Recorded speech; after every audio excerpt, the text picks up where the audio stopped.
Hey everybody, Roger Levin here with your Saturday Orthodontic Marketing Pearl of the Week. As I always say, that's a lot to say. Marketing is the first step in success. If you skip the marketing, you're not going to be that successful. But what is marketing? Well, as I always remind you, we focus on 5 areas at Levin Group. We focus on patients, parents, referring doctors, social media, and the community. And we have built hundreds of strategies, many of which can't be used right now during COVID. So we went out and built all these contactless strategies. But my message for this particular video is to answer the question, how great are your relationships with your patients, with your parents, with your referring doctors? Social media and community marketing are different, although social media can certainly be used to build relations with the first 3 groups I mentioned, patients, parents, and referring doctors. And I know you're an orthodontist, but do not underestimate the power of referring doctors as one of those 5 areas. As I've told you, we have clients doing $100,000 to $250,000 a year from one referral source. That's very, very valuable. Now, let's go back.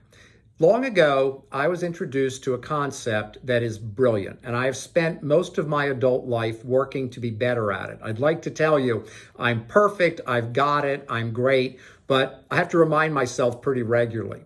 It is more important to be interested than to be interesting, or the way the story was related to me, a brilliant mentor told the fellow who related this to me, you need to spend less time trying to be interesting and more time being interested. This is some of the greatest life advice you could ever learn.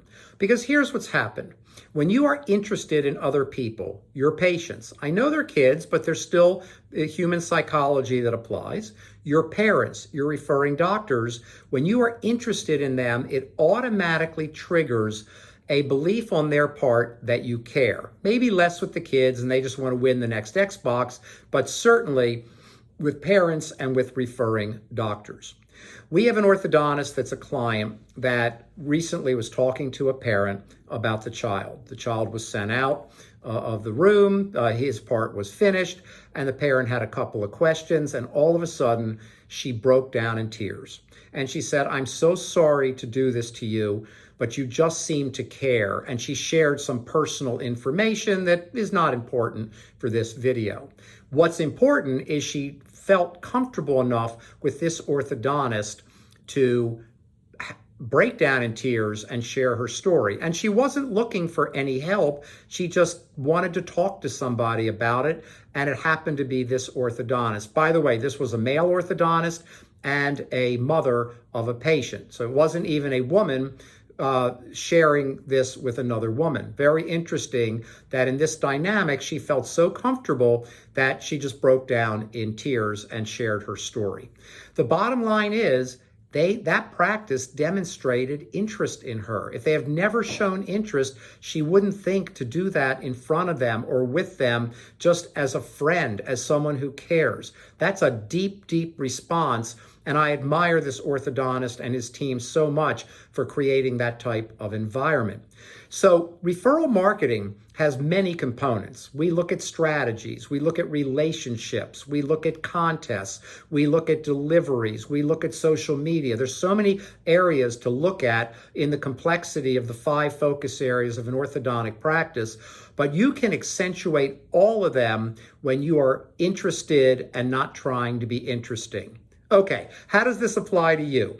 If you're trying to be interesting, the wrong idea, then you're spending all your time telling a new parent or patient why your practice is so great. We are wonderful, we are this, we are that. Okay, some of that should be in the scripting, but first, you should be interested. We teach a concept, never touch a new patient, never do an exam until you complete the golden 10.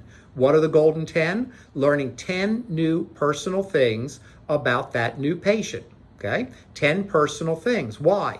Because when you get to 8, 9, and 10, at that point, You are moving from professional relationship to personal relationship.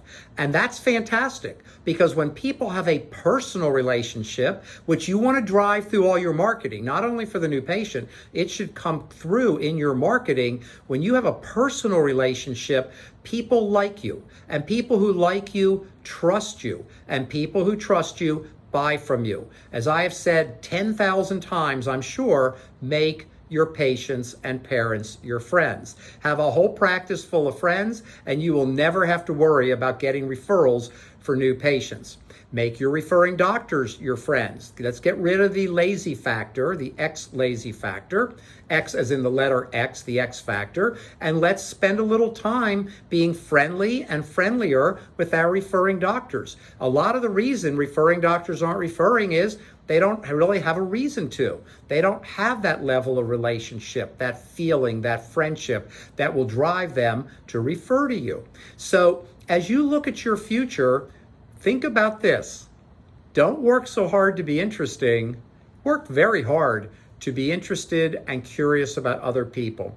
We have a 30-year ongoing study I'll tell you more about in the future that focuses on top 10% orthodontic practices. I'm going to be lecturing on this with the AAO this year in my presentation, Secrets of the Top 10%.